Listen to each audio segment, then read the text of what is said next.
Tras analizar en un vídeo anterior cómo encontrar la posición del centro de gravedad de un objeto en una dimensión, vamos a pasar ahora a estudiar objetos en dos dimensiones. Por ejemplo, nos podemos preguntar, ¿cómo podría encontrar el centro de gravedad de una figura como la de un cuadrado? ¿O la de un triángulo? Quizá un aro. O podemos probar con formas irregulares, por ejemplo, como esta que tengo aquí.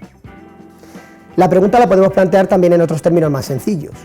¿Cómo puedo encontrar ese punto tal que si yo sujeto estos objetos con mi dedo lo podría dejar en equilibrio? Bien, para ello tenemos diferentes figuras de cartón y podemos primero plantear a los alumnos una exploración. Intenta encontrar ese punto de equilibrio. La mayoría de los alumnos intentarán apoyar esto sobre su dedo y de forma natural tenderán a ponerlo más o menos en lo que es el centro geométrico del objeto. Y efectivamente, si uno procede de esa manera, podrá encontrar esa posición de equilibrio, mientras que en un punto diferente el objeto se caería. En esa posición diferente, el peso y la normal que yo estoy ejerciendo ya no se equilibran, porque no están aplicados sobre el mismo punto.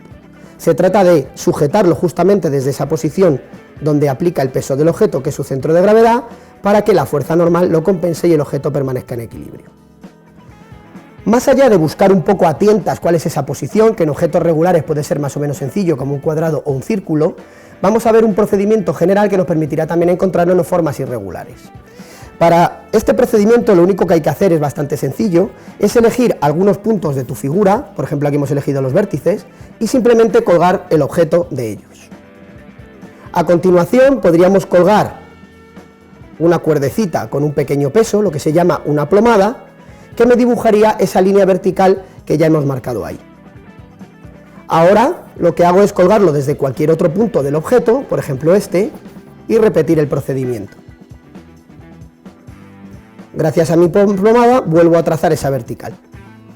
Como vemos, esas dos líneas se cruzan en un solo punto. Ese punto es necesariamente el centro de gravedad del objeto. Si yo pongo mi dedo justo en ese punto, conseguiré dejar en equilibrio el objeto, cosa que no ocurriría sobre otro punto. El mismo procedimiento podemos aplicar, por ejemplo, en este triángulo. En el triángulo ya no es tan sencillo encontrar cuál es el baricentro, ¿no?, que sería el punto correcto para realizar esto. Pero con el mismo procedimiento es bastante sencillo. Lo podemos colgar de esos puntos, por ejemplo, podría ser cualquier otro, trazar esa mediana, trazar las otras y encontrar efectivamente cuál es el punto de equilibrio o centro de gravedad del objeto, sobre el cual si yo lo coloco con un poquito de cuidado, ahí conseguiré dejarlo perfectamente en equilibrio. Claro, ¿qué pasa si intentamos hacerlo con un aro? Con un aro la cuestión no sería nada sencilla. Si hubiéramos utilizado un círculo completo, claramente sería el centro del objeto. Pero ¿qué pasa en un aro? En un aro la cuestión no es muy sencilla, porque si realizamos el procedimiento, esas dos curvas imaginarias se seguirían cortando en el centro. Pero el centro no es un punto que yo pueda apoyar. Lo que estamos viendo aquí es que el centro de gravedad, como explicábamos en un vídeo anterior, es en realidad un punto imaginario. Y en este caso ni siquiera es un punto físico del objeto. Por eso este aro no lo puedo en realidad dejar en equilibrio aplicando un solo punto de apoyo. Es absolutamente imposible, puesto que el centro de gravedad es un punto imaginario. Tendré que necesariamente utilizar al menos dos puntos de apoyo. Bien, por último podemos repetir el procedimiento con figuras que no sean regulares. Por ejemplo, si intentáramos hacer a tientas este objeto, pues bueno, el alumnado probablemente probaría esta zona, pero no sería tan fácil encontrar el punto como en figuras regulares. Con el mismo procedimiento que antes, trazamos una vertical, trazamos la vertical desde cualquier otro punto, y donde se cruzan encontramos dónde está la posición del centro de gravedad, lo que comprobamos viendo que efectivamente si yo pongo ahí mis dedos es la zona, o el punto mejor dicho, de equilibrio. Por último, vamos a intentar entender por qué este procedimiento funciona. Por ejemplo, en el caso del cuadrado, fijaros que cuando trazamos esta primera diagonal, lo que estamos haciendo en el fondo es separar el cuadrado en dos partes iguales, dos partes simétricas. Es un eje de simetría. De tal manera que esta zona y esta pesan exactamente lo mismo. Por eso intuitivamente uno puede entender que el centro de gravedad debe estar en esta línea, porque es la que divide el objeto en dos partes que pesan lo mismo. Exactamente igual pasa cuando lo colgamos desde otra zona y trazamos otra diagonal.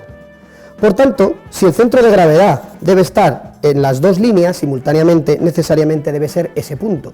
Y por eso si lo colgamos desde cualquier otro punto, la línea que tracemos vertical va a seguir pasando por el centro de gravedad, porque es la línea que separa las dos partes que pesan lo mismo.